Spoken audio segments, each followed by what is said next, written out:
Baik, kita nak teruskan dengan keadaan banjir di Kelantan yang dilaporkan semakin memburuk dengan hampir 1,400 mangsa kini dipindahkan ke 6 buah pusat pemindahan sementara atau PPS. Dan bagi mendapatkan perkembangan lanjut, kita bersama dengan Wakil Astro Awan di Kelantan, Fandi Muhammad.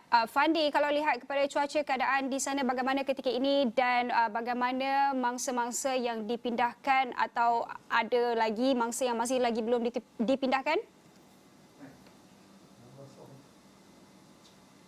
Syazwani, walaupun hari ini cuaca agak baik dengan tidak ada hujan bermula awal pagi sehingga ke saat ini, mangsa banjir yang ditempatkan di pusat pemindahan sementara terus meningkat kepada angka menghampiri 1,370 orang mangsa melibatkan lebih 300 orang keluarga dan kawasan Pasir Mas dan juga Rantau Panjang masih lagi mencatatkan jumlah mangsa banjir tertinggi ditempatkan di pusat pemindahan sementara di mana di Kampung Gua Tok Deh masih lagi mencatatkan bilangan melebihi 700 orang mangsa banjir yang berlindung di pusat pemindahan sementara di PPS SK Tok Deh.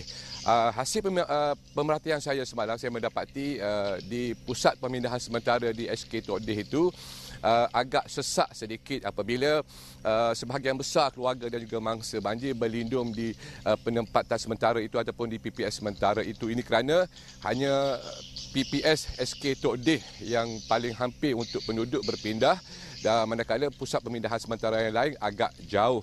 Begitupun sepanjang pemerhatian saya semalam dan juga pagi ini mendapati kawasan Rantau Panjang dan juga Pasir Mas masih lagi menjadi tumpuan pihak berkuasa dan juga tumpuan kepada wakil calon ataupun calon yang bertanding di Parlimen Pasir Mas dan juga Rantau Panjang.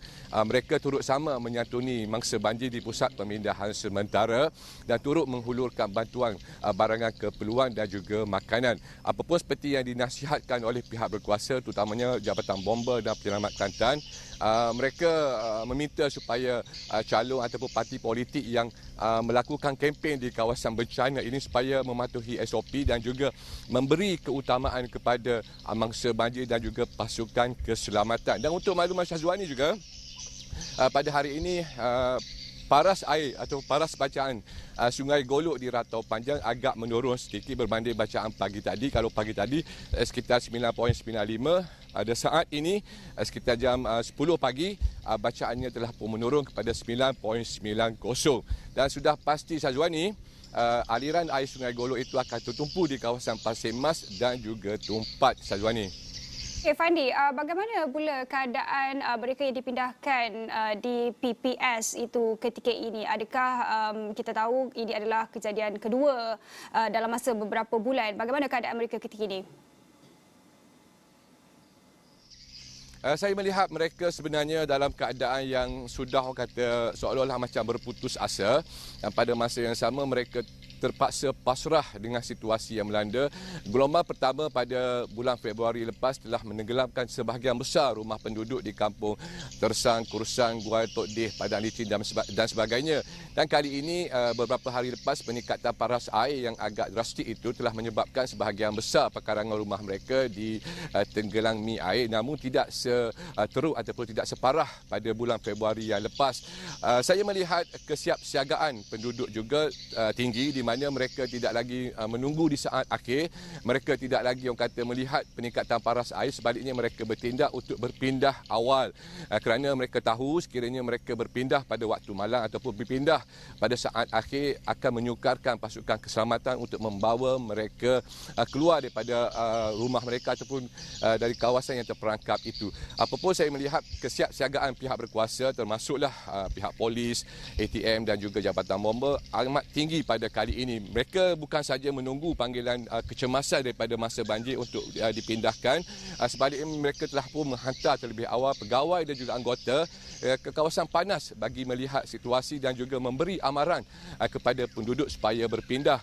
Dan saya melihat amaran yang diberikan pada kali ini agak keras sedikit berbanding sebelumnya kerana mereka telah pun orang kata memberi ingatan supaya berpindah dan juga apa-apa berlaku tidak dipersalahkan kepada pihak berkuasa.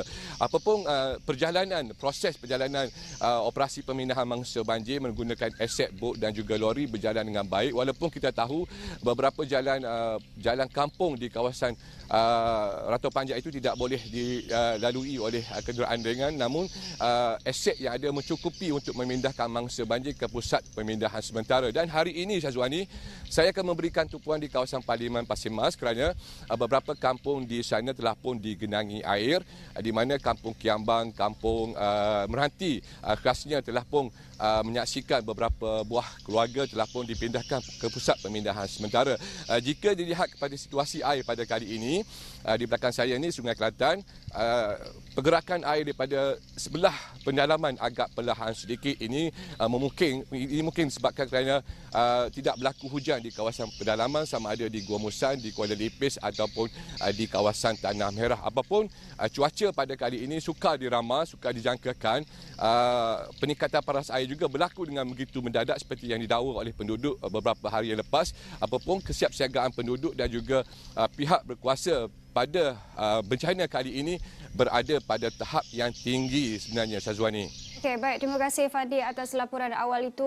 Pastinya Fandi dan rakan tugas lain akan terus bawakan perkembangan dari semasa ke semasa. Tapi apa yang kita harapkan adalah keadaan kembali pulih dan juga keadaan sungai itu semakin menurun. Dan kita nak lihat apa agaknya aset banjir yang telah pun digerakkan oleh pihak berkuasa tempatan.